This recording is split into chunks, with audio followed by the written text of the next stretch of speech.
Viewers, if you're like me, you were driven bonkers in the arcades by this game.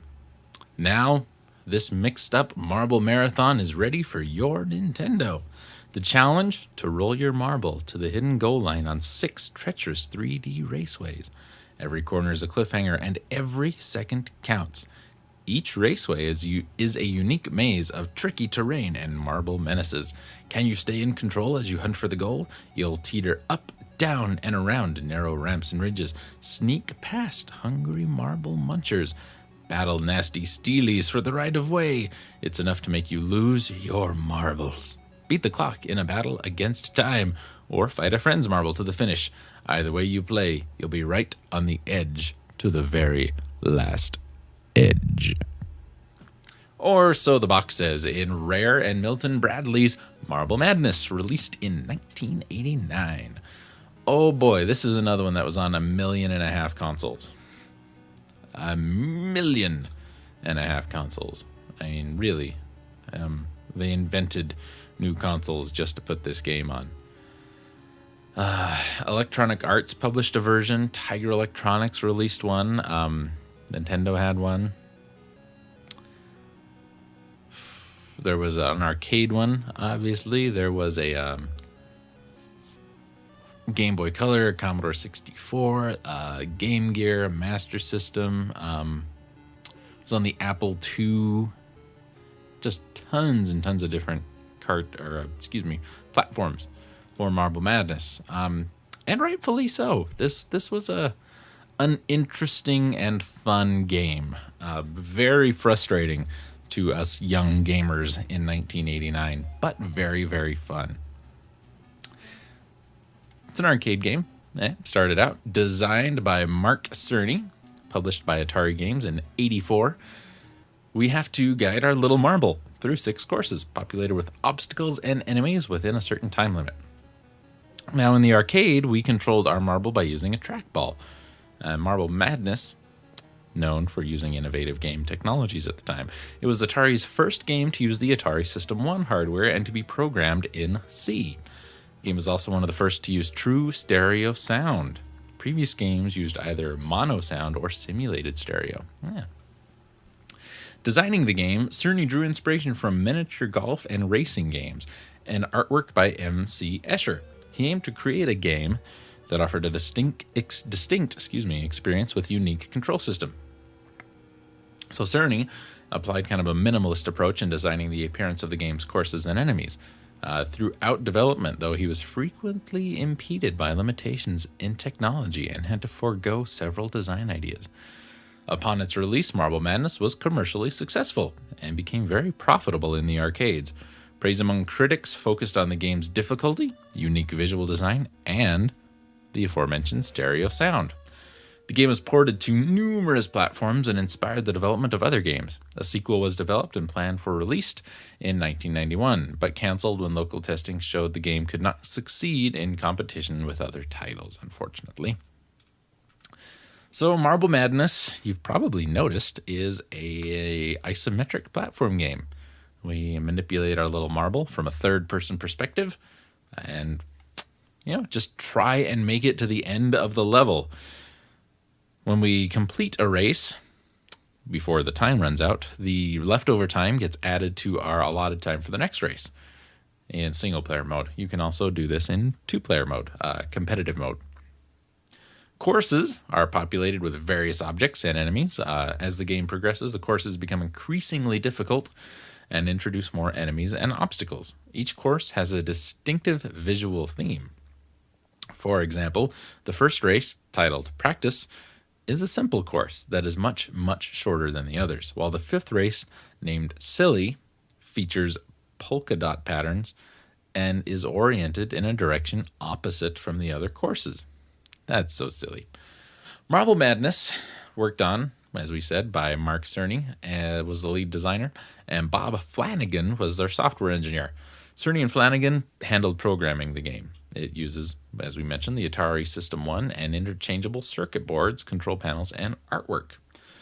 The game features pixel graphics on, this is the arcade game, by the way, on a 19-inch Electahome G07 Model CRT monitor. and had a Motorola CPU. Marble Madness, Atari's first game with an FM sound chip, had the chip produced by Yamaha, which is similar to what is used in their DX7 synthesizers, and creates the music in real time, so that is in synchronization with actually what's going on screen. The game's music was composed by Brad Fuller and Hal Cannon, who spent a few months becoming familiar with the capabilities of the sound chip, and the music in this game is phenomenal. Cerny and Flanagan, by the way, first collaborated on the Thriller game, the same one that was based on, I guess, Michael Jackson's Thriller. And the project was canceled, and Marble Madness got started on. It was commercially successful following its December 1984 release in the arcades, and was really positively reviewed by critics. 4,000 cabinets were sold, and it soon became the highest earning game in arcades. However, the game consistently fell from this ranking during its 7th week in arcades as Atari tracked the success. Now, mostly it was considered to be the short length of the game that really kind of spelled its doom. It's not a very long game. But, it's a fun game. A little bit of random trivia for you. Stan Zespansky, some name. I had no idea. SZCZEPANSKI holds the official world record of 187,880 points. Now, in 1986, the game was ported to a bunch of these different platforms, including some handheld conversions. Earlier versions featured simplified graphics, and different ports were met with different receptions.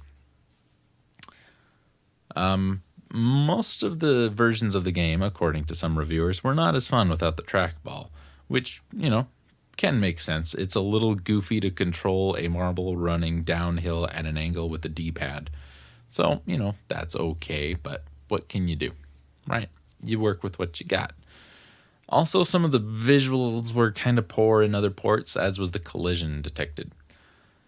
The Amiga, Game Boy, and Mega Drive ports were considered some of the best by, I just had his name. Crap, I cannot remember. What's his name? Oh, it'll come to me. It'll come to me eventually. The Sinclair ZX Spectrum, PC, and Game Boy Advance versions, probably some of the worst. But, again, what are you going to do? In